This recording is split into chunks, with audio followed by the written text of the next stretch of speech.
এই টিন লাগানো টিনটা দেখুন ইয়ে করছে, এটা কি? আর যাই হোক, এখানে অনেক ধুলাবালি ময়লা পড়ে আছে। এখানে এখানে কি করে এরা? দেখি এরা হাতে কি যেন, ও হাতে কি যেন এরা পাইপ ওয়াশার কি খায় এরা এরা এগুলা। এই কিন্তু অনেক মশা মশা মাছি উঠতেছে। যাই হোক, এখানে আমি থাকবো না, এখান থেকে আমরা ওইদিকে চলে যাই। তবে এদিকে মনে হয় কিছু নাই, তারপর আমি একটু খুঁজে দেখি এখানে শপিং মল আছে কিনা। আছে মনে হয়। ওইটা কি? এটা ব্যাটল কি কেফ? এটা কি যেন একটা কেফ লেখা। যাই হোক, এখন আমার পিছিয়ে পিছিয়ে সবাই আছে আমার বন্ধু বান্ধব। এটা হচ্ছে কি? Spiderman, Shinchan, Tung Tung Sahur. ঠিক আছে, এরা হচ্ছে আমার সাথে সাথে আসতেছে। এইদিকে দেখি এটা ভিতরে প্রবেশ করা যায় কিনা। না না, এরা হচ্ছে এটা ভেতর থেকে লক করা, এটা আমাদের জন্য পারমিশন নেই খোলার। এইদিকে মনে হয় একটা রোড আছে, রোডের মতো কি দেখতে এটা? ও পার্কিং, গাড়ি পার্কিং। যাই হোক, গাড়ি তো আমরা ওইদিকে রেখে আসছি।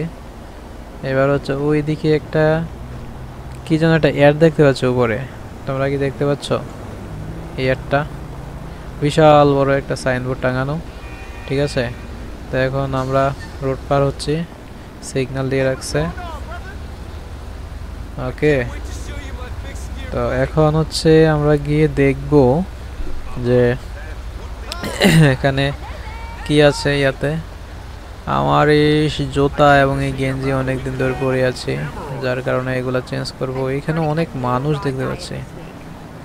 এখানে কিনো, ও এখানে হচ্ছে মেবি কোনো সিনেমা হল সম্ভবত। না, এদিকে হচ্ছে এটা ইয়া করার ইয়া, এখানে কফি টফি খায়। ও কিরে, আমাকে দেখে সবাই উঠে পড়ছে। হ্যাঁ, ভয়ে সবাই এখান থেকে চলে যেতেছে, মনে করছে কোনো গ্যাং ট্যাং এখানে আসছে, যার কারণে সবাই এখান থেকে চলে গেছে। আরেকটা লোক এখানে আসতেছে কেন? এরা কি আমাকে মারবে? ও শিট, আমি তো কিছুই করি নাই। ও স্পাইডারম্যান কিন্তু দৌড়ে ওরে মারতেছে। হ্যাঁ, সে আমাকে মারতে আসছিল। যাই হোক, স্পাইডারম্যান ভালোই কাজটা করেছে। মারো মারো, আমাকে মারতে আসছিল। তো এইখানে হচ্ছে সবাই এখন দৌড়ে দৌড়ে পালাইতেছে ভয়ে, কারণ হচ্ছে দেখতেছে এখানে একটা মারামারি লেগে গেছে, যার কারণে হচ্ছে সবাই এখান থেকে ভয়ে পালাই গেল। এই হচ্ছে অবস্থা। সব কিছু ফালাই দিয়ে খাবার টাবার অনেক সুন্দর করে খাইতেছিল। তো যাই হোক, thank you Spiderman, Tung Tung Sahur, Shinchan. তো এগুলোতে আমরা, ও কেড়েতে মারছে ভালো করে, এমন মারা মারছে দিই। কি আছে জীবিত নাকি অজ্ঞান হয়ে পড়ে আছে? ভাই সে তো মনে হয় অজ্ঞান। যাই হোক, ওর পকেটে কি মোবাইল টোবাইল আছে কিছু? না, কিছু নাই।